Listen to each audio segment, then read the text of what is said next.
Hello, good morning everyone. এই যে আমার সকাল হয়ে গেছে। আর এই যে আমার সন্টু উঠে পড়েছে। সে উঠে কিন্তু আমাকে ডেকেছে।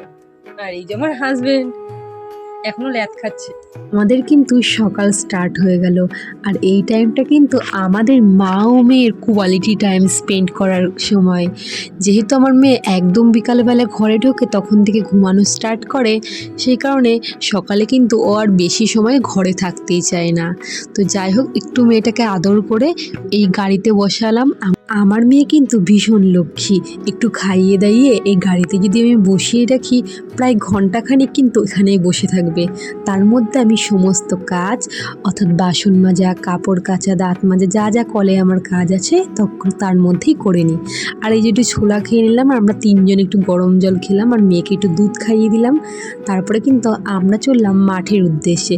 যেতাম না, যেহেতু অনেকটা লেট হয়ে গেছে, কিন্তু হাজব্যান্ড কিন্তু জোর করেই বলল। তারপরে মাঠ থেকে এসে ঝট তাড়াতাড়ি, যেহেতু 10টা-11টা বেজে গেছিলো, তাই কিন্তু শর্টে এই টিফিন থেকে ভালো আর আমার কাছে কিছু নেই। তো এই টিফিনটা আমরা বানিয়ে নিলাম। আমরা দুজনে খেয়ে এবার কাজে লেগে যাব।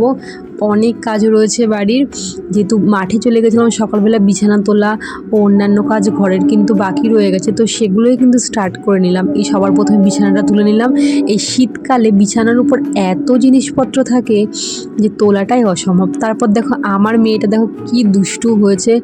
আমাকে একটু বিছানা তুলতে দিচ্ছে না, বিছানাটা ঝাড় দিতে দিচ্ছে না, কত রকম করছে। কিন্তু ও কিন্তু কম্বলের ওপরে উঠেই বসে থাকবে। যাই হোক, তোমার ঘরটা ঝাড় দিয়ে নিলাম। আর মাঝখানে কিন্তু আমি কাপড় ওকে চিনেছিলাম, কিন্তু সেটা আর ভিডিও করা হয়নি।